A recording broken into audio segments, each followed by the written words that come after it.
اس روز صبح کے 7:30 بجے تھے جب میں طوبا کے گھر گئی۔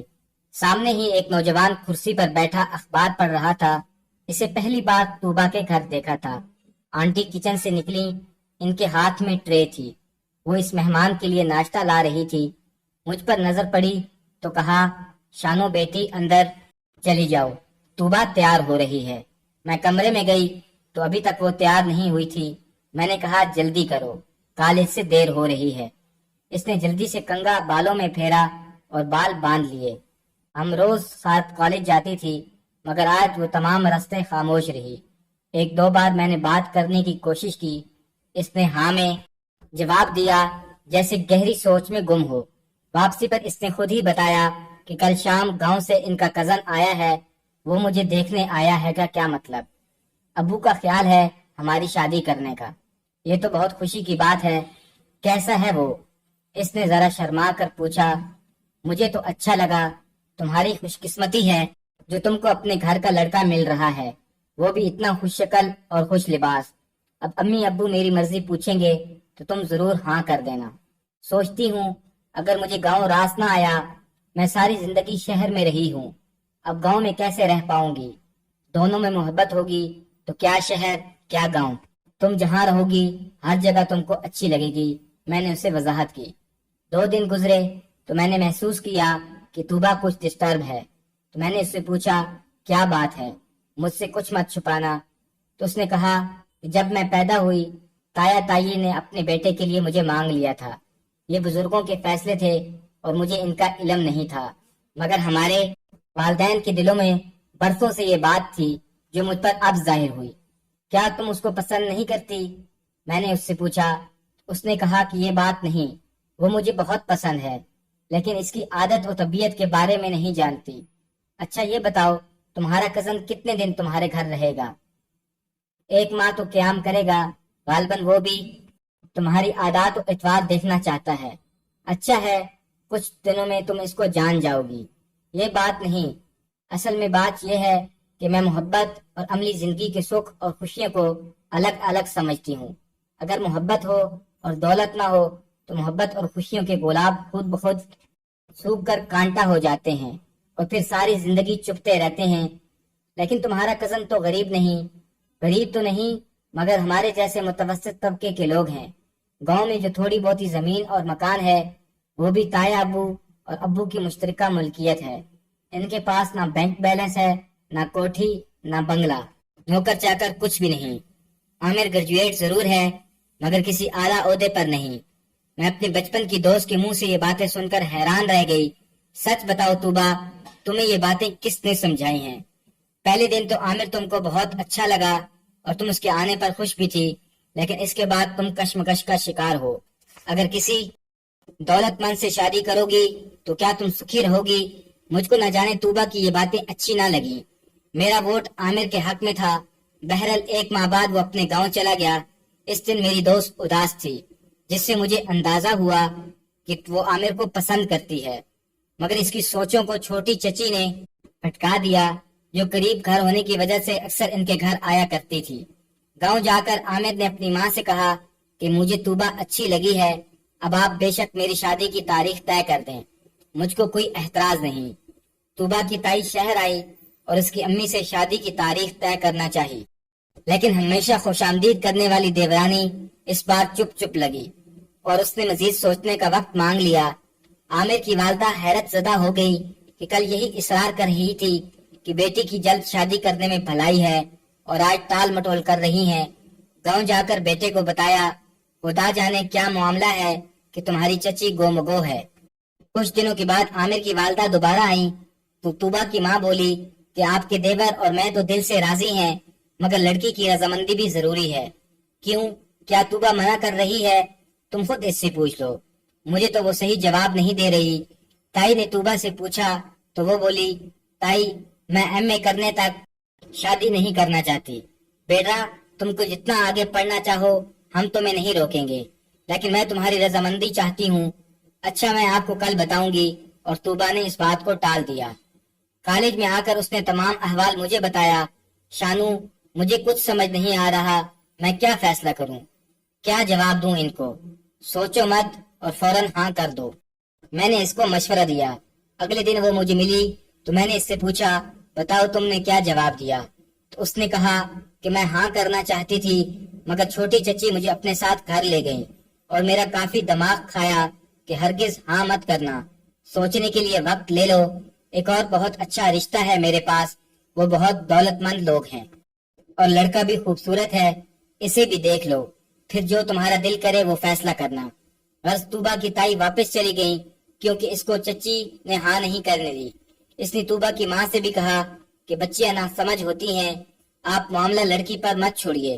یہی بات طوبا کے والد نے بیوی سے کہی، مگر آنٹی نے نہ جانے کیا سوچ کر بیٹی کی مرضی کو اہمیت دی اور عامر کی والدہ کو یہی جواب دیا کہ لڑکی آپ ہی کی ہے، مگر اس پر دباؤ مت ڈالیں، تھوڑی سی مہلت دے دیں، اس میں کیا حرج ہے؟ آپ گاؤں میں رہتے ہیں اور یہ بچپن میں کبھی وہاں گئی تھی، تبھی ہچکچا رہی ہے، ماحول مختلف ہے، اس لیے گھبراہٹ کا وہ شکار ہو رہی ہے۔ تائی کے جاتی ہی چھوٹی چچی رشتہ لے کر آ گئی۔ اس نے امی کو بتایا کہ وہ شہری لوگ ہیں، دولت کی ریل پھیل ہے، لڑکا اپنے بڑے بھائی کے ہمراہ دبئی میں کاروبار کرتا ہے، ان کی بہت بڑی کمائی ہے، بس ایک بار ان کا گھر چل کر جا کر دیکھو، پھر فیصلہ کرنا، تمہاری بیٹی کے نصیب کھل جائیں گے۔ وہ لوگ میرے برسوں کے جاننے والے ہیں، کب سے لڑکے کی ماں میرے پیچھے پڑی ہے کہ طوبا سے ہمارا رشتہ کروا دو۔ اب جب لڑکی گاؤں جانے سے گریزہ ہے تو مجھے یہ رشتہ عامر سے کہیں بہتر لگتا ہے۔ بیٹی کے مستقبل کو دیکھو۔ یوں چھوٹی چچی کے بہت اصرار پر آنٹی لڑکے والوں کے گھر چلی گئی۔ مکان تو واقعی شاندار تھا، فرنیچر بھی جدید اور گاڑیاں بھی عمدہ تھی۔ لڑکے کی ماں اور بہن گرم جوشی سے ملی، بقول اس کی ماں کے کہ وہ دبئی میں تھا۔ انہوں نے اس کو تصویر دکھائی۔ تبھی طوبا کی چچی نے کہا، مردوں کی شکل کون دیکھتا ہے، کمائی اور اخلاق کو دیکھنا چاہیے۔ بیوی نے شوہر کو راضی کیا اور بہت اصرار کر کے ان کو بھی لڑکے کے گھر لے گئیں۔ طوبا کے والد کی آنکھیں ان کی شان و شوکت کو دیکھ کر کھلی کی کھلی رہ گئیں۔ گیراج میں قیمتی اور نئی گاڑیاں موجود تھیں، مگر اب بڑے بھائی کو کیا جواب دیتے؟ بیوی نے لگام بیٹی کے ہاتھ میں تھما دی، شوہر سے کہا، اپنی کہیے اور نہ میری سنیے، بس اب بیٹی کی رضا کے مطابق فیصلہ کر دیں۔ کچی عمر کی طوبا کو تو اس کی چچی پہلے ہی شیشے میں اتار چکی تھی۔ یہ وہی طوبا تھی جس نے کہا تھا کہ عامر مجھے دل سے پسند ہے، چلو گاؤں میں جیسی بھی زندگی ہے، شادی کے بعد اسے بھی شہر لے آؤں گی۔ اب وہی تھی کہ دولت کے خواب اور نئی گاڑی کی چمک دمک نے اس کا ذہن پلٹ دیا اور اس نے بھی بہتی گنگا میں ہاتھ دھونے کا ارمان پورا کرنے کی ٹھان لی۔ چچی لڑکی کی رضامندی سے خوش، آنٹی اور انکل کو مبارکباد دینے لگی، کہا کہ آپ نے ٹھیک فیصلہ کیا ہے، آپ کی بیٹی عقل مند ہے، جو منع کر دیا۔ اس خاتون نے تو دراصل اپنی جیٹھانی سے کبھی کسی بات کا بدلہ لینا تھا۔ جب عامر کو پتا چلا کہ طوبا کسی اور کی ہونے جا رہی ہے تو وہ بہت افسردہ ہوا۔ بیٹے کو افسردہ دیکھ کر بڑے تایا نے طوبا کے والد کو خط لکھا کہ یہ تم کیا غلطی کر رہے ہو، ابھی تیر کمان سے نہیں نکلا، کیوں خواہ انجانوں میں پھنس رہے ہو اور اپنوں کو ٹھکرا رہے ہو، کہیں ایسا نہ ہو کہ تمہیں بعد میں پچھتانا پڑ جائے۔ خط طوبا کی امی کے ہاتھ لگا۔ انہوں نے اپنے شوہر کو نہ بتایا کہ آپ کے بھائی کا خط آیا ہے۔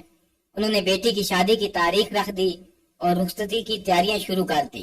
دولہا اور اس کے بھائی کو شادی سے چند روز قبل دبئی سے آنا تھا۔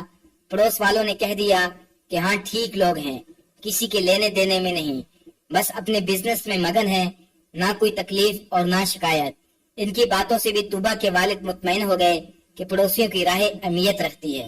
طوبا شادی کے دن خوش تھی، سسرال سے بھاری زیورات اور قیمتی کپڑے آئے تھے، لیکن شادی کی رات یوں ہی دولہا نے گھونگھٹ اٹھایا، اسے اپنا بدوزے سا اور واجبی شکل کا دولہا اچھا نہ لگا۔ دل کی کسی گوشے میں تو عامر کی حسین صورت نقش تھی جس کو محض دولت کی وجہ سے اس نے ٹھکرا دیا تھا۔ کبھی کبھار بعض لڑکیاں ایسا فیصلہ جلدی میں بھی کر لیتی ہیں کہ پسند کوئی اور ہوتا ہے، مگر دوسروں کے بہکاوے میں آ کر شادی کسی دولت مند سے کر لیتی ہیں۔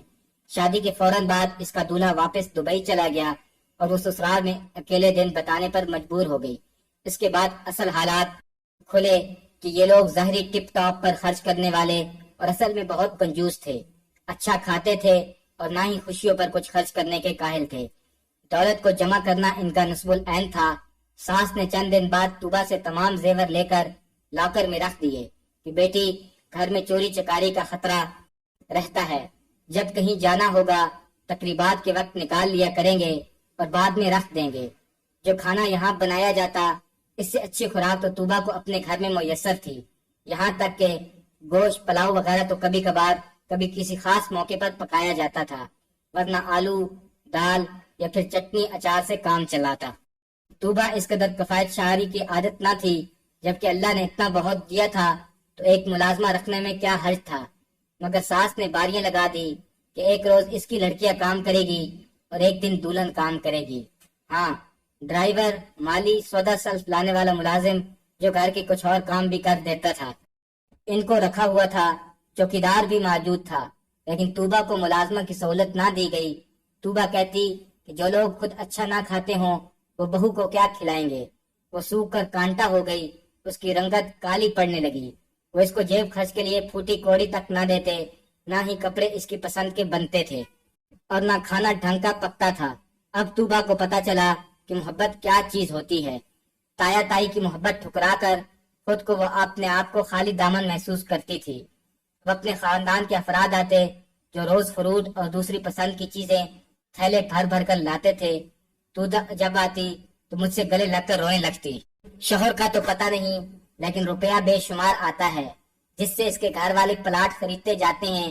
ان کو پلاٹ خریدنے کی ہوس ہے کہ روپیہ اکٹھا کرنے کی چاہ میں چٹنی سے سوکھی روٹی کھا کر سو جاتے ہیں، مگر زمین خریدنے کی چاہت کم نہیں ہوتی اور نہ ہی کہیں تفریح پر آ جا سکتے ہیں۔ پائی پائی بچا کر روپے پیسے جوڑتے جا رہے ہیں۔ میں تو فروٹ کی شکل کو بھی ترس گئی ہوں۔ یہ لوگ اتنے کنجوس اور زر پرست ہیں، مجھ ہی کو نہیں، خود کو بھی چھوٹی چھوٹی خوشیوں کو ترستے رہتے ہیں۔ جب کبھی اس کا شوہر دبئی سے آتا، اس کے لیے نہ تحفہ لاتا بلکہ 2-4 دن گزار کر واپس چلا جاتا۔ اس نے ایک بار بھی اسے کہیں سیر نہ کروائی۔ اب طوبا دعا کرتی، اے کاش یہ دولت نہ رہے اور مجھے میری محبت مل جائے، مگر محبت نصیب سے ملتی ہے، مانگنے سے نہیں ملتی۔ اپنے نصیب کو اس نے خود ٹھکرایا تھا۔ اس کی شادی کے 5 سال بعد جب اس کے والد فوت ہوئے تو ان کی میت کو دفنانے وہ اپنے آبائی گاؤں گئے، تو طوبا یہ دیکھ کر حیران رہ گئی کہ جس عامر کو اس نے غریب جان کر ٹھکرایا تھا، اس کے لہلاتے کھیت سونا اگلتے تھے اور مکان علاقے کا سب سے اونچا مکان تھا۔ وہاں انہیں کسی چیز کی کمی نہ تھی، بلکہ اتنی رزق کی فراوانی تھی کہ وہ لوگ خود ہی نہیں بلکہ بہت سے ضرورت مندوں کو پیٹ بھر کر کھانا کھلاتے تھے۔ وہاں کنجوسی کو کفر اور سخاوت کو عجز مانتا جاتا تھا، اور ضرورت مندوں کے در پر آنے کو اللہ کی رحمت سمجھا جاتا تھا۔ جب وہ گاؤں سے اپنے واپس لوٹی، اس نے کہا، شانو تم ٹھیک کہتی تھی، میرے لیے تایا ابو کے گھر سے کوئی بہتر گھر نہیں تھا، لیکن میں نے اس وقت چھوٹی چچی کی باتوں میں آ کر بھرے تھال کی ٹھوکر مار دی۔ مجھے سمجھ ہی نہ تھی کہ جس پرتعیش زندگی کو دیکھ کر میں نے امیر گھرانے کا رشتہ قبول کیا وہ مجھے نہ ملی۔ آج میں ایک امیر شخص کی بیوی ہو کر بھی کتنی غریب ہوں کہ میرے دامن دولت سے ہی نہیں بلکہ محبت سے بھی خالی ہے، اور عامر کی بیوی ایسی زندگی بسر کر رہی ہے کہ جس کا میں نے کبھی خواب دیکھا تھا۔ اے کاش وقت ایک بار پلٹ سکتا اور میں پھر سے اپنے ماضی میں لوٹ سکتی۔ جی ہاں دوستو، کبھی کبھار انسان دولت کی لالچ میں آ کر اپنے پیار بھرے رشتوں کو کھو دیتا ہے، جو اس کو وقتی طور پر سمجھ نہیں آتا، لیکن بعد میں وہ اس کے لیے ساری زندگی کا پچھتاوا بن جاتے ہیں۔ اس لیے ہمیں چاہیے کہ صرف دولت ہی کو اپنا نصب العین نہ بنائیں، بلکہ اپنے آس پاس موجود ان قیمتی رشتوں کو نبھانے کی کوشش کریں، تاکہ بعد میں کسی قسم کا پچھتاوا نہ ہو۔